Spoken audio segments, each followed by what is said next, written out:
What's going on, Lions fans? Welcome to the Pride of Detroit preview podcast. This is Before the Roar. I am your host, Meko, joined once again by my guy, Morgan Cannon, and we are here to get you guys ready for week 4 of the NFL season with the Detroit Lions squaring off against the Cleveland Browns. Morgan, the Lions moved to 2-1 on the season after getting a much-needed win against the Baltimore Ravens, a statement win in a lot of people's opinion, where the Lions really kind of cemented their status as a contender after, first of all, beating up on the Browns the week before and then kind of bouncing back really nicely these last couple weeks after getting that first loss against the Green Bay Packers.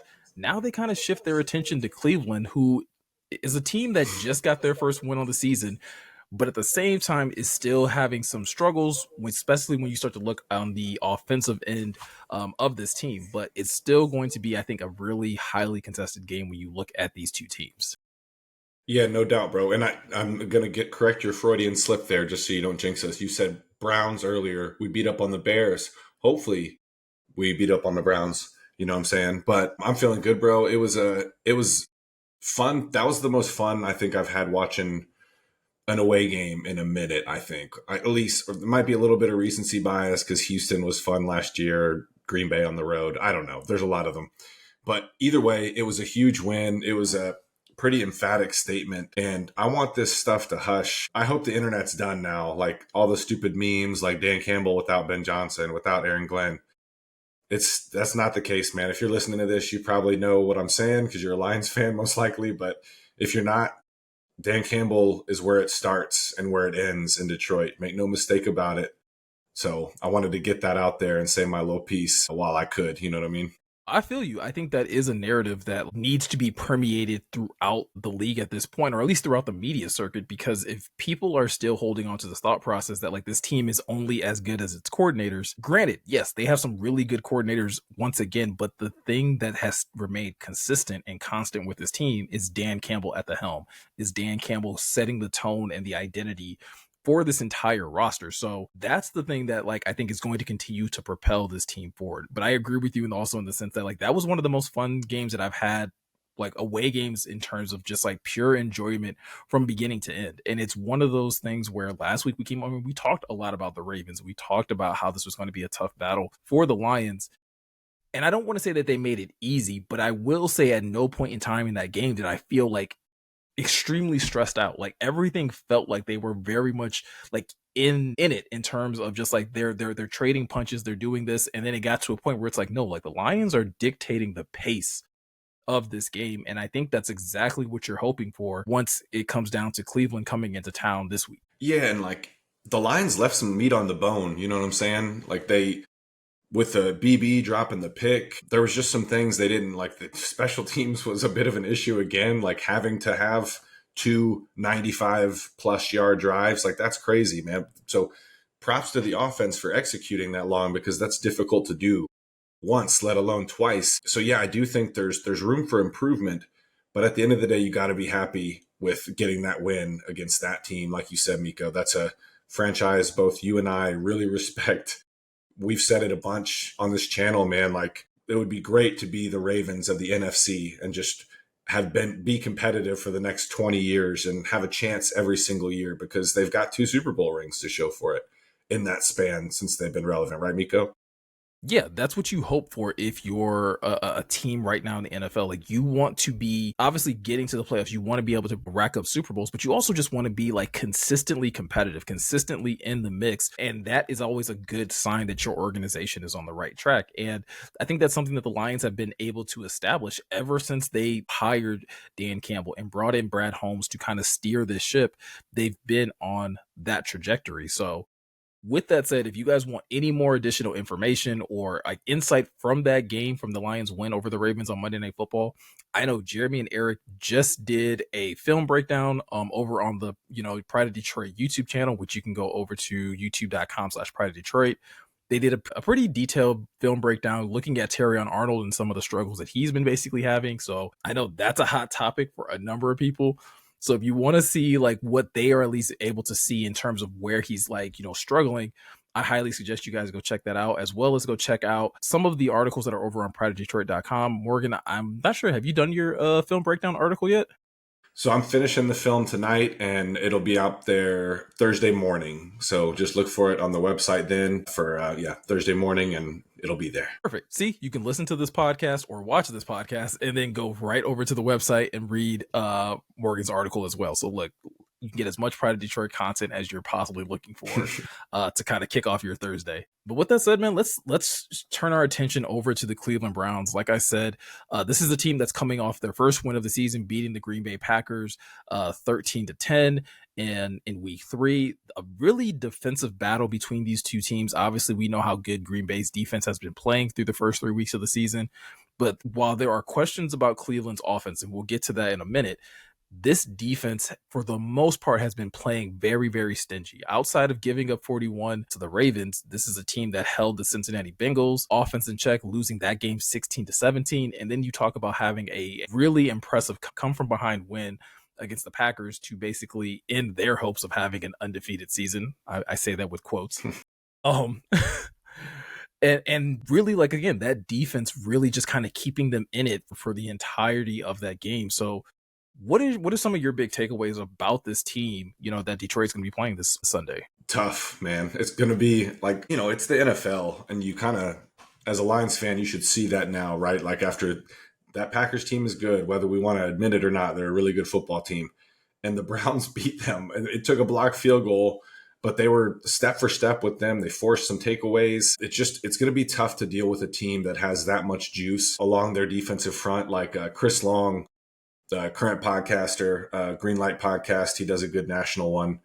He was talking about the defense reminds him of some of his teams during the St. Louis Rams days, where they did have a really good defensive line, like Robert Quinn, Chris Long, Aaron Donald eventually, they were a problem up front. And that's kind of what Cleveland's given me now, only they don't have the generational defensive tackle. They got the generational defensive end and Myles Garrett. So yeah, buckle up, people. I think everyone should know this. It's the NFL, man. No game is a cakewalk, but we're going to get into, what to look for and how we think the Lions can come away and victorious and hopefully move to 3-1, right, Meko? Absolutely. The Lions are 9.5-point favorites going into this game, with them being at home this week. Also, Morgan wanted to jump into the injury report for this week. Currently looking at the Browns injury report first, you have a couple of guys that were limited in practice today. When you talk about some of their offensive linemen, Joe Bitonio, I think is how you say it, but I could be messing it up too.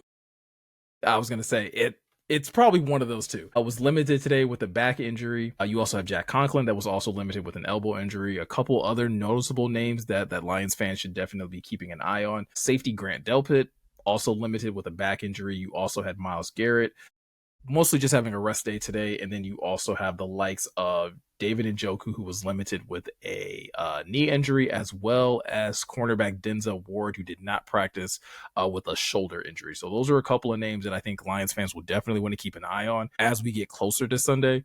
And then on the Lions side of things, a couple of guys that didn't practice today, and I think some of them are pretty standard. We kind of have grown to expect it. Taylor Decker did not practice today, listed with a shoulder injury. Al-Qadim Muhammad, who's coming off a really impressive game against the Ravens, also did not practice today with a knee injury. And then two other names that I think are worth noting. Sione Vaki did not practice today, dealing with a groin injury that he suffered in that Ravens game, as well as Derek Barnes, who was limited in practice with a knee injury as well. So nothing that I think is overly concerning. Vaki is probably the only one that I would expect to not be able to play this week. Yeah, just because it's another soft tissue thing, with Vaki. So I don't think they're going to push that too much. Although you would like to see him get healthy and stay healthy for a little while, just so he can bank some reps. And because he made a nice play on special teams. We were talking about it before we jumped on, Meko, where he lowered the boom on somebody on kickoff. So that was good to see. But other than that, yeah, not too much. I know Daniel Thomas is already playing with a club on his hand. So hopefully he's okay, because it's getting tough over there. Yeah, I was gonna say that's another guy who didn't practice today. He was dealing with they have it listed as a forearm injury, so we'll see how that continues to kind of pan out. But like you said, he was playing this past week, so if it's one of those things where they could just like you said, club it, and then he go out there and still make some plays with special teams, that may be what they decide to do in that regard. So let's switch it over to looking at the game plan and looking what the Lions will need to do this upcoming week to be able to move to 3-1, like you pointed out earlier.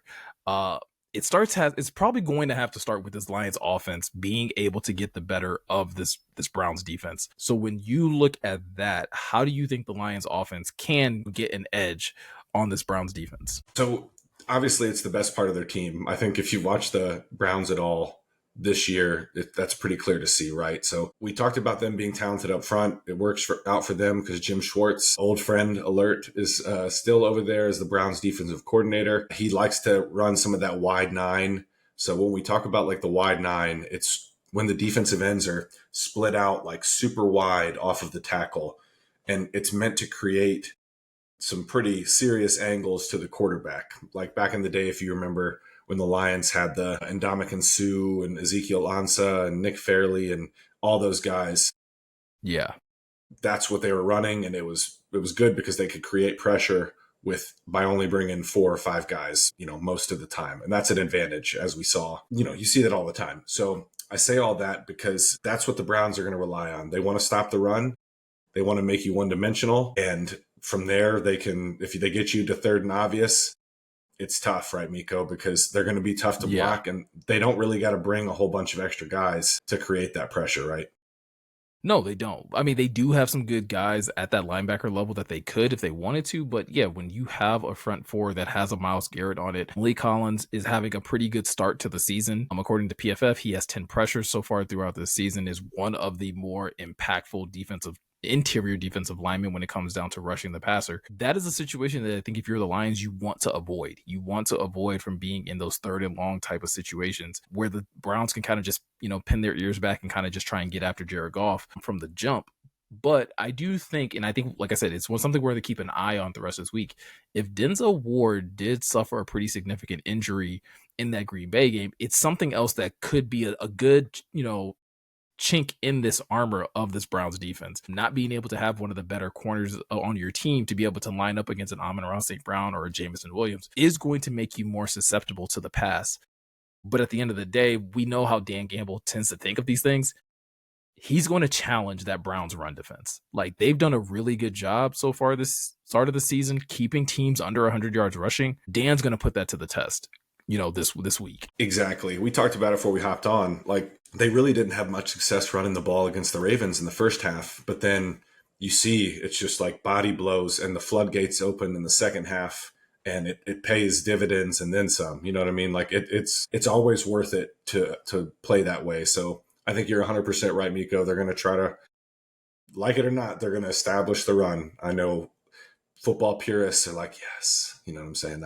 That's what the old heads like, establish the run, but they're at home, okay? Friendly turf.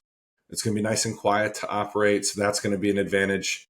But yeah, like you talked about, if Ward is out, man, that's going to be tough for them to match up against the skill guys. I like their safeties and Hickman Jr. and obviously Grant Delpit, but like Newsome, and it's Newsome out there, Gregory Newsome. And then they have Miles Harden, who was out of South Dakota like 2 years ago at the nickel. So if Ward can't go, that's a tough ask. And I do expect the Lions to implement a lot of 12 personnel with Brock Wright and Laporta in there. And Brock Wright just might be attached to Taylor Decker's hip, right, Meko? Because you were talking about it. How often does Myles Garrett line up over there? It's like, I mean, it's almost exclusively on the left side, right? Like he rarely kind of, fluctuates between left and right. So it's a little disappointing because I would love to see him and Panay kind of line up against each other, but it does look like they like to keep him more so on the right side of the defensive line, which will have him lined up against Taylor Decker most of the game. So like you said, expect to see a lot of Sam Laporta chipping, expect to see a lot of, Jahmyr Gibbs, David Montgomery chipping, maybe not even just chipping, but also just like staying back there to give Jared that extra time. Because like I said, you do have to deal with Malik Collins, you do have to deal with, Myles Garrett. But I think we also got to talk about, the Browns' first round draft pick this year in Mason Graham, who obviously Michigan fans will be very familiar with, is a guy that, again, isn't setting the league on fire by any means at this early stage in his career, but is another guy that you have to worry about on the interior of that defensive line. And while the Lions' defensive or offensive line has been playing better these last couple weeks, that's just another weapon that Jim Schwartz can kind of throw at them. Yeah, it's a big reason they can create pressure with if they want to only rush four. You know what I mean? And it's a huge advantage, like I said earlier. So yeah, Mason Graham, I think he's going to figure it out as the season wears on because he's got all the tools, man. He's a pretty quick, nimble athlete for being a cat that's 320 pounds. But yeah, it kind of dissuades you from just sliding pass protection towards Garrett because you don't, we'll have to see how it goes, but it'll be another really good test for Mahogany and Ratledge, two young players. Like I think Graham has been playing well, despite what some people might try to tell you. Graham has been playing pretty well for the most part, and obviously Panay just went absolutely berserk against the Ravens. Man, that's why it's been taking me so long to watch the film because I watch a lot of them plays a lot. So yeah, I think it's like you talked about, Meko. There's room to get after them, but it has to be done intelligently because you don't want to just abandon the run and end up in 3rd and longs because it's going to be tough. Yeah, this could be another one of those games where you see a good amount of David Montgomery, or David Montgomery just being the player that kind of opens the floodgates for this rushing attack. Because like you said, with that Ravens game, they weren't really doing a whole lot when they were trying to get, Jameer on the edge. And that's something that they've been struggling with the last couple weeks is some of those outside, zone type of concepts. But when they started running at the teeth of that Ravens defensive line with David Montgomery, then things started to kind of open up. So it wouldn't surprise me if we saw a good amount of that this week, as well as I wouldn't be surprised if we start seeing a little bit more creativity in the run game, maybe trying to get a Jameson Williams on the edge, maybe trying to get Amon-Ra involved in the run game. Those types of things just to kind of keep the Browns on their heels. And I love that you said that because I think that'd be great. Like stretch them horizontally too, because the defense can run. I do like Schlesinger, the rookie out of UCLA, and then they have Devin Bush over there too. So 2 guys that can really move. But I do wonder if it's going to be another case of the Lions running a ton of duo, like inside zone power, like just get downhill and try to get Ratledge and Mahogany up to the 2nd level because neither of those guys, like Schlesinger's listed at 225. Devin Bush, we know, isn't the biggest of linebackers. So that's something I think that they could be taking advantage of a little bit right there. If you can get, start gashing them up the middle. And then, like you talked about, Meko, try to implement I would love an end around to Khalif or Jameson because that's going to be in the back of a defense's mind throughout the rest of the game. And it's one more thing you have to think about, Yeah, and then obviously if you do get into those situations where the Lions have to start passing the ball, this is one of those games like I just need Jared Goff to be patient, right? Like allow things to kind of develop. Obviously that's going to be dependent on the offensive line holding up in pass pro, but again, take your time, make the right reads, make the right throws. It doesn't have to be, big play after big play. But I think at the same time, I wouldn't be surprised if we see the Lions challenge the Browns deeper on the field than maybe even what they did against the Ravens last year. Like they didn't really challenge the Ravens deep a whole lot on Monday Night Football. It would not surprise me if we see a few more shots to JMO or even maybe Sam Laporta in this game against Cleveland. Yeah, and it'll be dependent on how the Browns are doing against the run, right? Like, are they able to slow us down a little bit just with like 6 or 7 guys in the box? Because then it becomes harder to take those shots. But Johnny Mo wants to take them. But Goff, man, to give him his flowers here in the middle, that was one of my favorite Goff games of the year. Like, yeah, Lamar made some crazy throws, like that dot to Andrews. That was a stupid throw, like because it was pretty good coverage. But by Anzalone. Yeah, that was a dot. But then Jared had more than a few where I was like, oh my gosh, man, this guy's balling. So, but yeah, I hope that they can open it up a little bit because that would be fun to do at home. That'll be that'd be nice to see a little J-Mo Selly in person. Absolutely. So that's pretty much going to do it for as far as us talking about what the offense needs to do against Cleveland's defense. When we come back after this short break, we're going to talk about what the Lions defense needs to do to continue to confuse and stymie the Cleveland Browns offense. So we'll see you guys right after this. And welcome back to Before the Roar, your Pride of Detroit preview podcast, where we look at the Detroit Lions game plan and what we expect them to do in this upcoming week against their opponent of the Cleveland Browns of the AFC North. Morgan, last segment, we talked a lot about what the offense needs to do to be able to get a leg up on the Browns defense. When it comes down to Cleveland's offense, though, I don't want to say it's a cakewalk, right? Like you said it in the first segment, this is the NFL. You have to take everyone serious. You have to prepare for everyone. But the Browns offense is struggling early in this season. They decided to go with Joe Flacco as their starting quarterback over the likes of Dylan Gabriel and Shedeur Sanders. They recently just got back their second round draft pick, Quishon Judkins, who was dealing with some legal issues and has been able to play the last couple games. But when you look at just their overall offensive production, especially last week, this is a team that is still figuring things out. Yeah, it's just kind of like a mismatched little unit. Like, Joe Flacco in this offense could have been good, really good, like 8 years ago. He still has a rocket for an arm. He can spin that thing. So that's something I do think they'll take their shots, just because I know they have faith in their defense, but I'm sure they're like, how long can we how long can we really expect to keep the lid on Detroit's offense at home, in a nice quiet environment? So I think they'll be wary of that. And yeah, I do think they're going to try to take their shots though. But that kind of plays into the Lions' advantage, in my opinion, because BB and Kirby, I know BB wants to get a turnover right after last week, right, Miko? I was gonna say he's had two that I think that he's had. Well, he had one that he dropped last week, and then he had another one against against the Bears that was called back. So like he's definitely probably chomping at the bit to get one that'll actually stick. Man, because that's frustrating. You know what I mean? So they run out. They have Jerry Jeudy and Njoku, Cedric Tillman. I know you like the guy Isaiah Bond, but like their leading receiver is Harold Fannin. So the rookie out of Bowling Green, 15 catches for 136 yards. So they're going to be in 12 personnel a whole lot, right, Miko? Like with two tight ends, kind of see if they can test the Lions. And that means the Lions are going to be in base defense a bunch this week, if I had to guess, just to kind of counter what the Browns are throwing out there, right? Yeah, but I think that's the thing that's like unique about the Lions defense is that like base can look like a number of different things for them, right? Like they don't necessarily have to just line up with 3 linebackers and 4 down defensive linemen and then, a couple of defensive backs. Like they'll still roll out, Amik Robertson, or they'll still roll out, a nickel package that they feel like can still contend with the run game, but still limit some things when it comes down to this Browns passing attack. Because like you were saying with Joe Flacco, like he still has that cannon of an arm. So you can't just all of a sudden just think that like, oh, the passing game isn't going to be a threat. You're still going to have, safety help in one direction or another, right?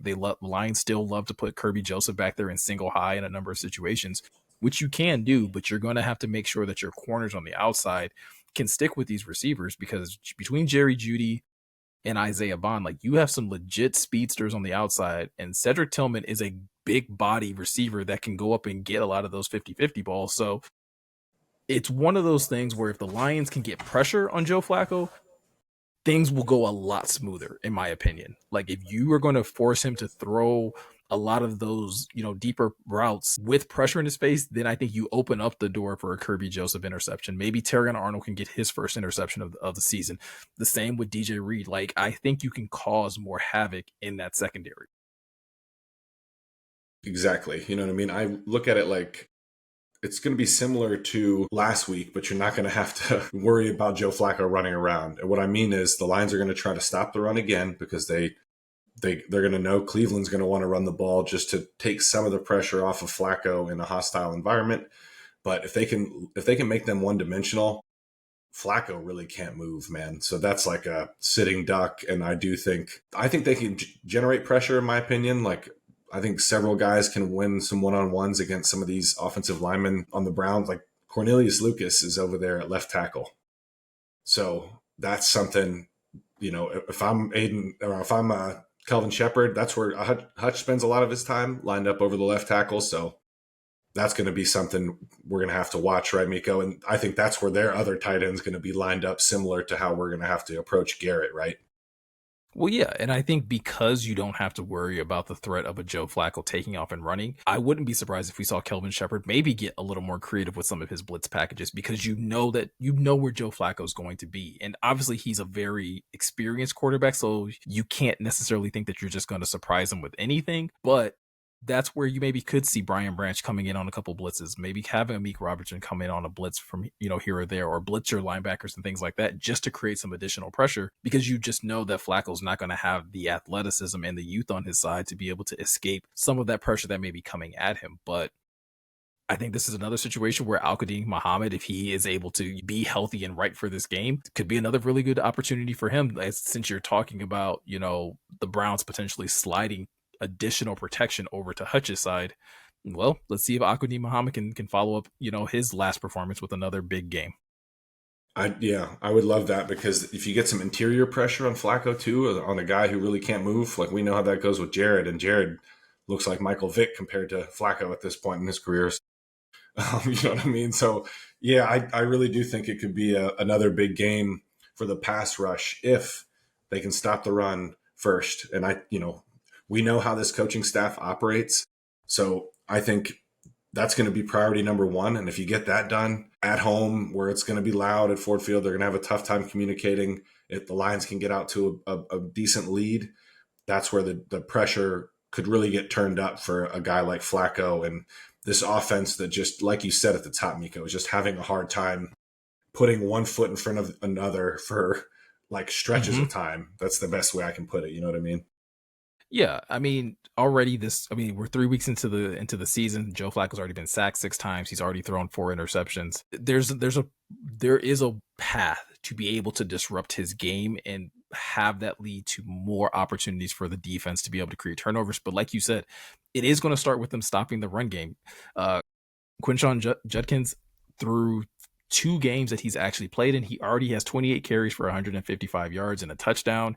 He's averaging 5.5 yards per carry. You want to be able to shut that down. You want to be able to limit what the Browns can do and make them as one-dimensional as you can.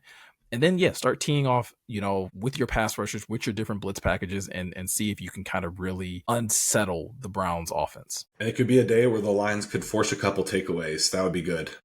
Give your offense a couple more cracks just at putting points on the board, because the Browns defense is going to come ready to play, because I think they're going to take pride, and they might not win a ton of games this year. They might surprise some people. We saw it last week. I'm not going to, Yeah. you never say never. A good defense and a average running game can win 7 to 8, I don't know, 9 games sometimes in the NFL, depending on your schedule and who you're playing and everything else. But yeah, I do think you just got to limit the run, go from there, and after that, then you can get after Flacco, like you talked about, and force some takeaways, hopefully. Absolutely. All right, let's move over to offensive and defensive X factors for this game. Morgan, why don't you tee us off with your first offensive X factor? Just because I don't know if we're going to get Denzel Ward up for Cleveland, I'm going to go Amon-Ra again. I think he's on a pretty crazy pace right now, as we've seen the last couple weeks. So I think as long as they can block it up pretty well, I think it could be a big Amon-Ra game. And part of me thinks even if Cleveland does generate a decent amount of pressure, that kind of makes it even more of an Amon-Ra game too, because he can separate so quickly, right, Meko? Like he can get open 1-2, he's open, boom, go ahead. Yep.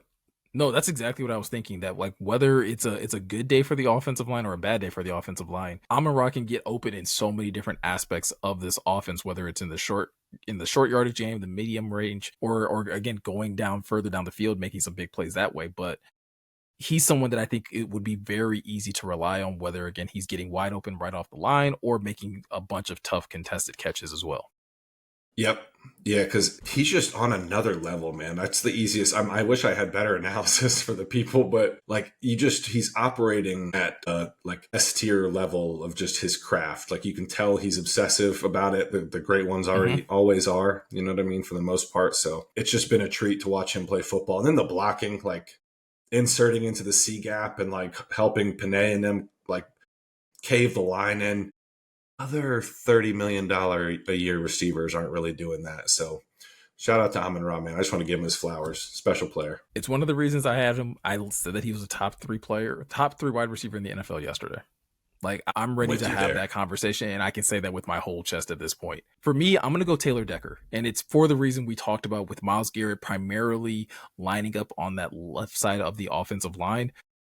Taylor Decker's going to need to have a really, really big game, right? And Myles Garrett is a handful, and he's probably going to win a couple of those. But if Taylor Decker can hold up more often than not in this game, that could be the difference between the Lions, again, being able to march down the field and put points on the board. Or if he struggles, that could be a reason why the Lions kind of are going to grind this one out for the long haul.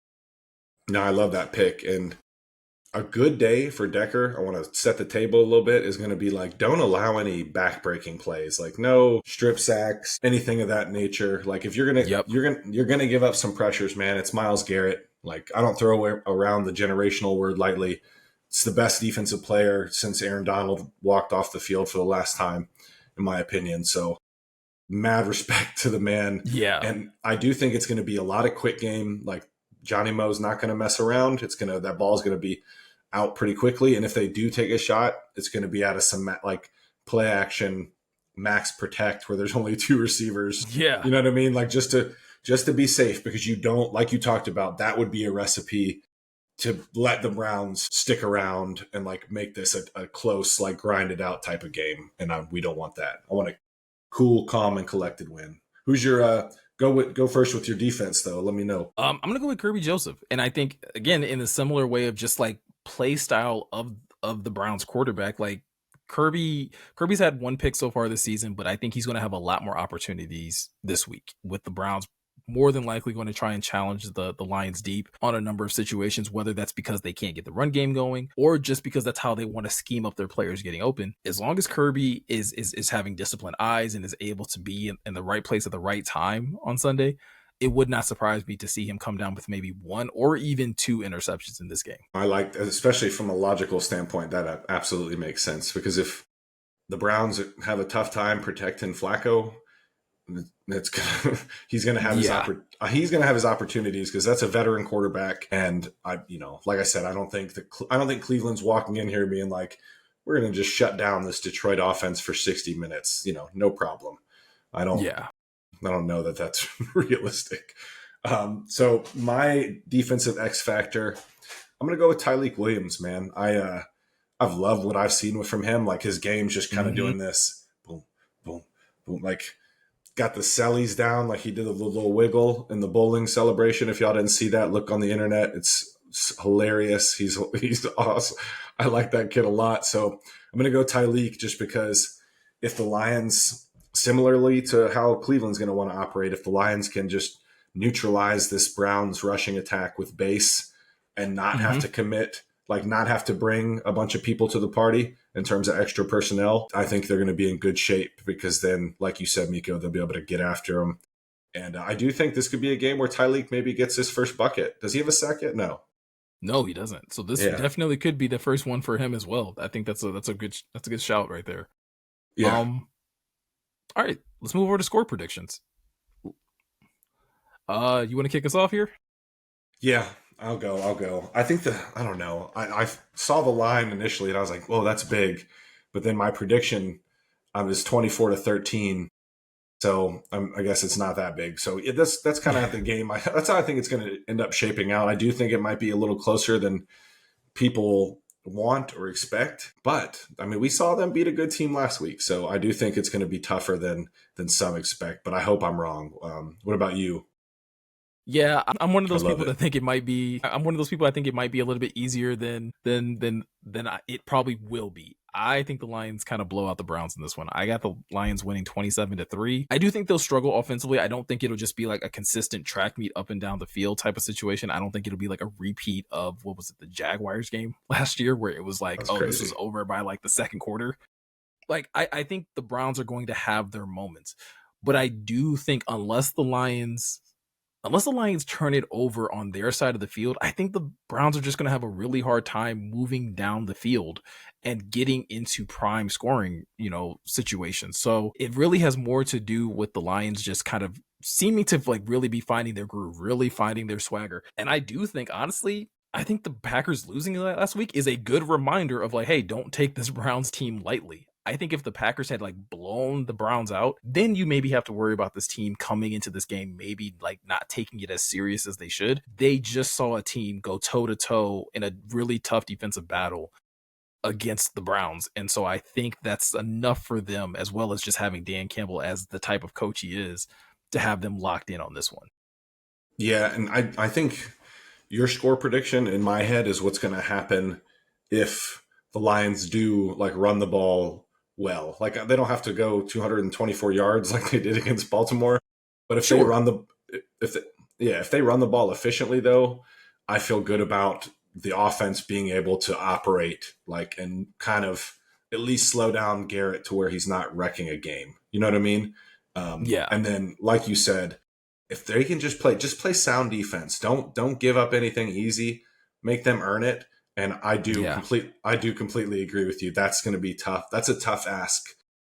Just the way their offense is operating right now. Like it could look better in a month or two, but as it stands right now, I think that's a tough ask just to have them play consistently. I think another thing to keep an eye on for this game, like I know it's already been like a couple rumbles about this so far, I think when it comes to the Cleveland Browns, but like if things maybe get too out of hand, early in this game or something like that, do we see the Browns, bench Joe Flacco for the likes of Dylan Gabriel and maybe try to spark, provide a spark to that offense? I think that's something else the Lions at least have to be preparing for in the event that they do get out to a pretty sizable lead, or if the Browns are just struggling offensively, being prepared for Cleveland to maybe make that switch at some point. No, that's a really good point. So, especially if they do get out early, because Cleveland might just be like, "Hey, let's see what we can do offensively if we do this." I want a good special teams game, man. I don't like this ugly special teams penalties and of the like. I don't want any more. I'm sick of it. No more 95-yard drives. Okay, that was No, cool, but no I more. mean it was great. Yeah, it was great for 1 week. Let's not have too many more of those, especially against a team that has Myles Garrett on it. I would like Please, to God. not be. I would like not to start within inside of our own 5 yard line Myles on Garrett. any drive this week. Like, please No, no. please no. Not even the 10. Let's put it there. Yeah. All right, guys. Well, that's going to pretty much do it for Before the Roar. If you're looking for any more additional Lions content, please be sure to check out prideofdetroit.com. There are new articles being posted up over there all the time. Like Morgan said at the top of the video, he will have his film breakdown over on the website. So literally, as this podcast is ending, go ahead and pull up prideofdetroit.com. Go ahead and check out that article as well. Also, be sure to head over to our YouTube channel over at youtube.com/prideofdetroit. Go ahead and subscribe. Hit the notification bell if you haven't done that already. That stuff helps out the channel immensely, but it also makes it that much easier for you to find our content in the future. And it's also where you can find our live streams as well as the video form of this podcast as well. So, with all that said, I'm Meko. He's Morgan. Thank you guys for taking the time.